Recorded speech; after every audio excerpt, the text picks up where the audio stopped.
दौलत तो होना चाहिए। क्यों बने हमारी समाज गरीब? धन धान्य से परिपूर्ण हो। रोज हम भगवान से शांति धारा में प्रार्थना करते हैं कि समृद्धिशाली हो, कोई गरीब ना रहे अपनी समाज में।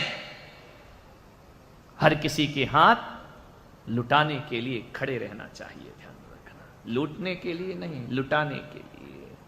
दुनिया में एक जैन समाज ऐसा है जो अपने परमात्मा की राह में अपनी दौलत लुटा दिया करता है, अपने धन को लुटा दिया करता है, लाखों रुपए लुटा देता है परमात्मा की राह में। ध्यान रखना, जोड़ो लेकिन जोड़ने के साथ साथ छोड़ो।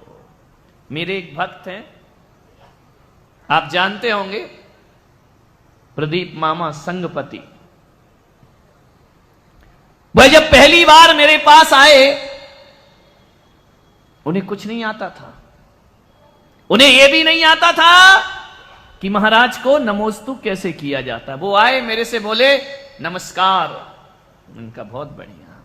पहली बार जिंदगी में आगरा में जब मैं था, चतुर्मास था, वह आए, ना जाने उनके मन में क्या आया कि उन्हें सुन रखा था अखबारों से, टीवी से मेरे बारे में। उन्होंने अपने ग्वालियर के एक मुरार प्रांत में एक वेदी बनवाई भगवान की। उन्होंने कहा इसकी वेदी प्रतिष्ठा वो मुझसे कराएंगे। मेरे पास आए, अजित पंडित जी उनके साथ थे, दोनों आए आगरा में। उन्होंने कहा कि महाराज वेदी प्रतिष्ठा कराना है, ग्वालियर चलिए। मैंने कहा देखो स्पष्ट बात है, मुझे ले जाना है तो कार्यक्रम ढंग का रखना। वेदी यदि प्रतिष्ठा में मैं नहीं आता हूं। तो बोले किस में आते हो? मैंने कहा पंच कल्याणक कराओ तो हम आए। इतनी से 2 दिन के लिए मैं क्यों आऊंगा? 100-200 किलोमीटर चल के। आगरा से 100 किलोमीटर ग्वालियर है। मैंने कहा मैं ऐसे नहीं आता हूं, मुझे राजस्थान जाना है। वही आकर के बैठे, उन्हें कुछ नहीं मालूम कि वेदी प्रतिष्ठा क्या होती है, पंच कल्याणक क्या होता है। उन्होंने कहा महाराज ठीक है पंच कल्याणक करेंगे। मैंने कहा मालूम है पंच कल्याणक क्या होता है? बच्चों का खेल, विधान है क्या मंदिर का?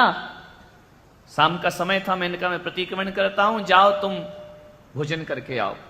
भोजन करने गए, पंडित जी से बोले पंच कल्याणक कराएंगे। पंडित जी बोले दिमाग खराब है तुम्हारा, पंच कल्याणक। उनने कहा और तुमने मान लिया? बोले जब बोल दिया तो बोल दिया। कितना खर्च आएगा पंच कल्याणक? आज से 20 साल पहले की बात होगी। पंडित जी ने कहा तुम्हारे पास है कितना? बोले मेरे पास तो कुछ नहीं है। कुछ नहीं है तो पंच कल्याणक कैसे होगा? बोले मेरे पास केवल 3 लाख रुपए हैं, इससे ज्यादा रुपए नहीं है। 3 लाख में कोई पंच कल्याणक होता है क्या? बोले जाओ महाराज को बोलो पंच कल्याणक ही कराएंगे। भोजन करके आए, मुझे प्रणाम किया। पहली बार मुनि देखे, पहली बार दर्शन किए। उन्होंने कहा महाराज आशीर्वाद दो, पंच कल्याणक होगा। मैंने कहा करा लोगे? बोले करा लेंगे। मैंने कहा मेरे से करा रहे हो, महंगा होगा, ध्यान रखना। तो बोले कराएंगे।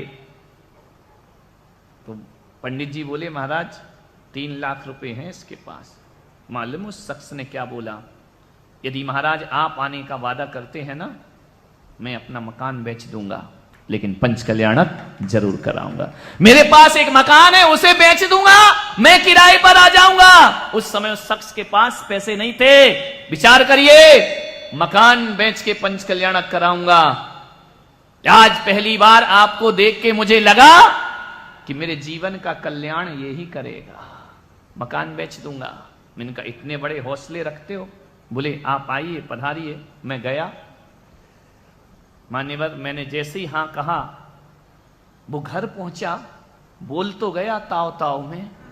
बोलना आसान होता है, करना बहुत कठिन होता है। 15 दिन बाद पंच कल्याणक। इतने जल्दी कोई मकान बिकता है क्या? इतने जल्दी कोई रजिस्ट्री होती है क्या? बोल दिया तो बोल दिया। बोले पहली बार मैंने जिंदगी में धर्म किया है। मालूम है आपको, जब वो एक घर गए, पत्नी से बोले कि मैं तो पंच कल्याणक का बोला। या पत्नी ने कहा तुम्हारा दिमाग खराब है, पंच कल्याणक किसको बोलते हैं? बोले मुझे नहीं मालूम, वो तो भोले बाबा है पूरा, उसको कुछ नहीं आता है धर्म वरम। सबसे भोला भक्त है मेरा, उसे किसी से कुछ लेना देना नहीं। आएंगे, यहां भी 2-3 बार आए, किसी को पता ही नहीं चला, चुपचाप आए और चले गए। ध्यान रखना। मालूम है जैसे ही घर पहुंचता है रात को 12 बजे उसके घर में किसी का फोन आता है।